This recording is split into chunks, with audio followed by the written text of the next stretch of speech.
नमस्कार आपको और आपके सभी भाइयों को नमस्कार। मेरा नाम दीप सिंह भील है और मैं यहाँ पर समाज सेवा कर रहा हूँ अपने आदिवासी बहुल क्षेत्र में। आज हम ग्रामीण की बात करें, ग्रामीण की अगर हम बात करें तो ग्रामीण में जो आदिवासी समाज रहता है तो वो बहुत ही पिछड़ा हुआ समाज है। और यहाँ अगर समाज की हम परेशानियों की बात करें, समाज की परेशानियों की बात अगर हम करें तो विभिन्न परेशानियाँ हैं, बहुत सारी ढेरों परेशानियाँ हैं। अगर हम विकास की बात करें इस क्षेत्र में, तो विकास ग्रामीण क्षेत्र में पूरे शून्य लेवल तक है, क्योंकि विकास है ही नहीं। अगर आप सड़कें देखोगे तो पूरी तरह से धूल उड़ती हैं, सड़कें बनी नहीं है। और ग्रामीण क्षेत्र में जो विकास होना चाहिए और जो लोगों को रोज़गार मिलना चाहिए, जॉब कार्ड के अंतर्गत मिलना चाहिए, लेकिन आप अगर देखेंगे तो कोई भी किसी को भी रोज़गार नहीं मिलता है।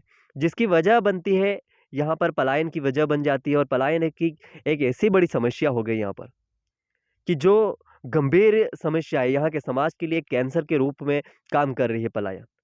अगर आप देखेंगे कि यहाँ सारे बहुत सारे आप जो समाज सेवी है या समाज प्रतिनिधि है, उनसे आप सुनेंगे तो वो कहेंगे आपको कि हम शौक के लिए बाहर जाते हैं या फिर हम अपने मतलब के लिए या अपने पैसे कमाने के लिए जाते हैं। लेकिन ऐसा कुछ भी नहीं है। जो लोग यहाँ से पलायन करते हैं छोटे-छोटे बच्चों के साथ, अपने परिवार के साथ, जो लोग अन्य प्रदेशों में पलायन करके जाते हैं, वो अपनी मजबूरी के कारण जाते हैं, क्योंकि उनको यहाँ रोज़गार नहीं मिलता है। तो ये एक बहुत बड़ी समस्या है और इस समस्या के साथ जुड़ी हुई बहुत सारी समस्याएँ हैं। इसके साथ ही और भी बहुत सारी समस्याएँ हैं आज समाज में। विभिन्न प्रकार के अगर अपन बात करें तो डीजे की बात करें तो उससे जो पढ़े-लिखे लोग हैं, जो बच्चे जो पढ़ रहे हैं, जो शिक्षा शिक्षा के क्षेत्र की बात करें अपन, तो जो पढ़ने वाले बच्चे हैं, वो आज इस डीजे के कारण या शादियों के कारण इसमें कई प्रकार के गाने जो हैं चलाते हैं, जो अश्लील तरह के जो गाने होते हैं, जिनकी वजह से उनमें बहुत बड़ा उनके जीवन में प्रभाव पड़ता है। और जिसकी वजह से और संस्कृति होती है, जो अगर संस्कृति की बात करें तो वो जो पुरानी संस्कृति वो छोड़ के वो अलग तरीके से चले जाते हैं। तो यहाँ पर आज डीजे है, शराब है और दहेज है, ये सारी बहुत बड़ी गंभीर समस्याएँ लगी हुई हैं। और यहाँ पर जो समस्या है सबसे बड़ी, अगर अब हम समस्या की बात करें यहाँ, तो पलायन और दहेज और बेरोज़गारी और शिक्षा है। अगर शिक्षा की बात करें तो शिक्षा के क्षेत्र में सरकार ने इस तरह का एक कदम उठाया कि पहली से लेकर 8वीं तक हम पास करेंगे। लेकिन पहली से लेकर 8वीं तक अगर पास करेंगे आप, तो आज जो पहले के जो युवा थे, जो पहले के जो स्टूडेंट थे, बच्चे थे, पढ़ने वाले थे, वो 5वीं की परीक्षा देते थे, बोर्ड परीक्षा देते थे। और जिससे क्या होता था कि उनको 5वीं तक 5वीं क्लास में जाने पर उनको किताब पढ़ना आ जाता था और किताब पढ़ सकते थे, प्रश्नों के उत्तर लिख सकते थे, क्योंकि बोर्ड पेपर था और बोर्ड में उन्हें लिखना पड़ता था। जिससे जो सर लोग होते हैं, जो मास्टर लोग होते हैं, जो शिक्षक लोग होते हैं, वो गंभीर होते थे इस बात में कि हमें बोर्ड एग्ज़ाम दिलवानी है, बोर्ड परीक्षा दिलवानी है बच्चों को। लेकिन आज के जो टीचर हैं, उन्हें पहली से लेकर 8वीं के जो टीचर हैं, उन्हें कोई भी इस मुद्दे पर, मतलब इस जो समस्या है जो कि पास होने की, इस पे कोई नहीं, कि सरकार ने एक ही बात बोली कि भाई आपको क्या करना है, आपको इसे पास करना है, आपको पास कर देना है। तो इसमें शिक्षक जो होते हैं, उन पे कोई बोझ नहीं है। जिसकी वजह से आज शिक्षा का स्तर जो गिर गया है, यहाँ पर अगर हम झाबुआ क्षेत्र की बात करें या अलीराजपुर झाबुआ क्षेत्र की बात करें, तो यहाँ पर 40 से 45% शिक्षा का रेटियो जो रेट है, जो स्तर है, वो नीचे आया हुआ है। जबकि अन्य प्रदेशों में आप देखेंगे, अगर आप तमिलनाडु है या फिर केरला के क्षेत्र में देखेंगे, आपको बहुत हाई रेट पे आपको शिक्षा का स्तर मिलेगा। लेकिन यहाँ पर बहुत नीचे है। अगर हम इस पे सवाल आज करते हैं कि हम जो ग्रामीण क्षेत्र में लोगों के या समाज के बीच में अगर ये सवाल करते हैं या फिर ये बात रखते हैं कि आज जो शिक्षा का क्षेत्र है, आज हमें आज़ाद हुए इस भारत देश में। हम आज़ाद हुए और हमें 75 साल तक होने आ गए। और आज तक भी हमारा शिक्षा का स्तर जो है, कि हर ग्रामीण क्षेत्र में अगर आप जाओगे तो अगर 2000 की आबादी है, तो आपको सिर्फ़ वहाँ से 100 या 200 लोग ही पढ़े-लिखे मिलेंगे। तो इसका ये मतलब है कि आपके कम से कम 1800 लोग अनपढ़ हैं, 1700-1800 लोग अनपढ़ हैं 2000 में से। अगर वो अनपढ़ है, तो इसी तरह के अगर चलता रहा तो ग्राम में कभी भी विकास, ये अगर शिक्षित लोग नहीं हो पाएँगे, और जब अगर शिक्षा नहीं मिल पाएगी, अगर शिक्षित नहीं हो पाएँगे लोग, तो अगर शिक्षित नहीं हो पाएँगे लोग, तो इसकी वजह से विकास में भी दुविधा होती है। क्योंकि वो अपने सही अधिकार अधिकार जो उनके होते हैं, जो अधिकार होती है, माँग होता है कि उनको जो अधिकार जो मौलिक अधिकार होते हैं, उनका खाना-पीना जो बात हम करते हैं या रोज़गार की बात करते हैं, तो उनको नहीं मिल पाता है। नहीं मिल पाता है। अगर आप शिक्षा की बात करें तो अपना क्षेत्र जो झाबुआ क्षेत्र है वो बहुत ही नीचे गिर गया है। तो यहाँ पर सरकार को और जहाँ के समाज सेवी भाई हैं या समाज के लोगों को सबको मिलकर इस पे काम करना चाहिए और इस शिक्षा के क्षेत्र को आगे बढ़ाना चाहिए। और जहाँ तक हो सके पलायन की बात करें तो पलायन का मुद्दा जो है वो 2 चीज़ों से घिरा हुआ है कि यहाँ पर जो समाज है वो एक समाज के प्रतिनिधि या फिर हो सकते हैं समाज में ऐसे कुछ तत्व हैं जो समाज को ऊपर उठने नहीं दे रहे। जैसे आप मान सकते हैं कि यहाँ पर एक प्रकार का दहेज होता है तो भिड़े-भांजड़े की बात आती है या दलाली की बात आती है। हम उसको आप दलाली भी कह सकते हैं या फिर भिड़े करने वाले भी कह सकते हैं। लेकिन जो दलाली की बात आती है तो वहाँ पर यहाँ शादियों की खर्च जो होता है ये फिज़ूल खर्च में 4 से 5 लाख रुपया उजाड़ दिया जाता है, जिसकी वजह से जो कर्ज़ा एक गरीब आदिवासी पे जो कर्ज़ा लाद दिया जाता है, एक आदिवासी गरीब होता है और उसपे अगर 4 से 5 लाख रुपया डाल दिया जाए, तो वो क्या करेगा? वो उसे मजबूरन है क्योंकि उसका एक मामूली आदिवासी की अगर आप इनकम देखेंगे, अगर कमाई दिखेंगे आप महीने की, तो कितना कमाएगा? दिन में 200 से 250 रुपया कमाएगा। और ऐसे कई आदिवासी मिल जाएँगे आपको ग्रामीण क्षेत्र में जो शून्य पर है, जो कि इनकी कोई इनकम नहीं है। अगर खाने खेती की बात करें तो खेती में उनको सिर्फ़ खाने भर का ही अनाज होता है और किसी-किसी भाई के पास तो खाने का भी अनाज नहीं होता है, जिसकी वजह से उसे पलायन करना पड़ता है। और पलायन में जाने जाते तो हैं वो, समाज जाता है पलायन, तो पलायन तो जाता है लेकिन साथ में कम से कम बहुत सारे अपने बच्चों को भी ले जाता है, 1.5 लाख से 1.5 लाख बच्चे भी पलायन हो जाते हैं उनके साथ में। और जिनकी वजह से उनमें भी शिक्षा का स्तर में उनमें वो भी शिक्षा से वंचित रह जाते हैं, अपने अधिकार से वंचित रह जाते हैं। तो यहाँ सबसे पहले तो दहेज जैसी जो चीज़ है, दहेज जैसी जो कुरीति है और दहेज, दारू, डीजे जैसा जो जो चीज़ें हैं जिन्हें बंद करना चाहिए, जिन पे प्रतिबंध लगाना चाहिए सरकार को और सरकार को पूरी तरह से इस पे प्रतिबंध लगा देना चाहिए कि दहेज दहेज के और दारू और डीजे पे, तभी जाकर यहाँ पर पलायन जैसी समस्या पे प्रभाव हो सकता है।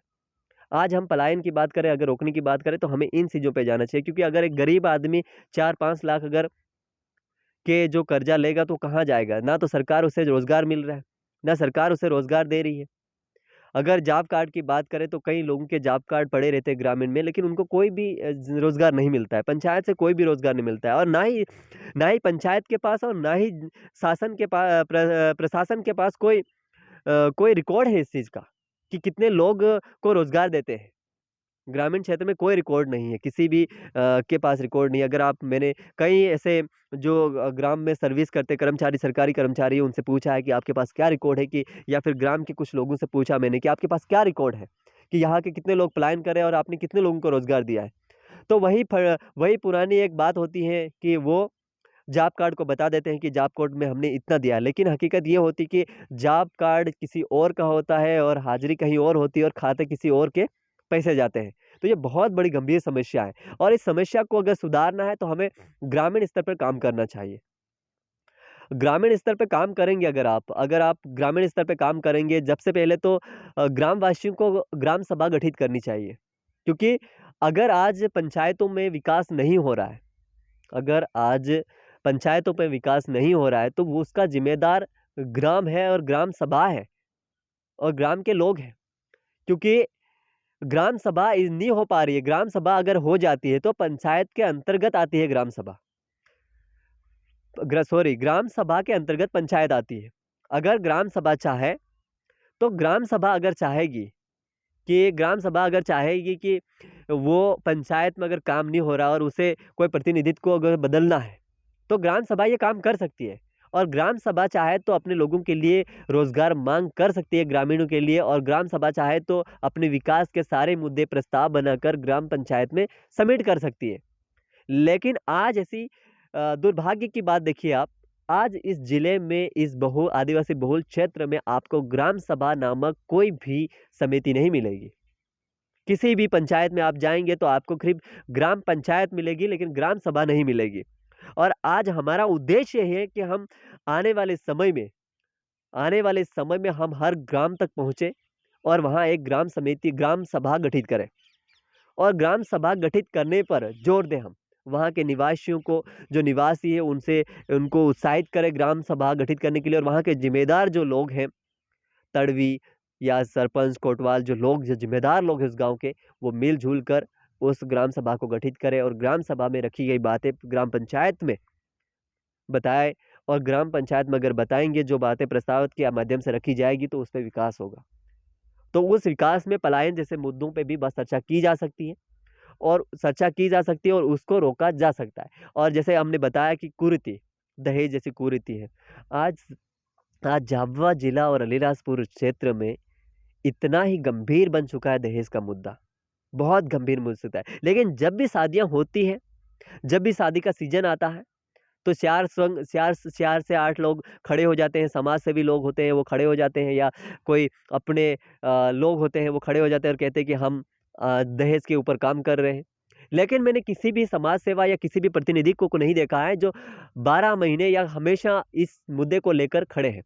और बात रही सरकार या प्रशासन की बात रही या कलेक्टर साहब की बात रही, तो वो बिल्कुल ध्यान नहीं दे रहे।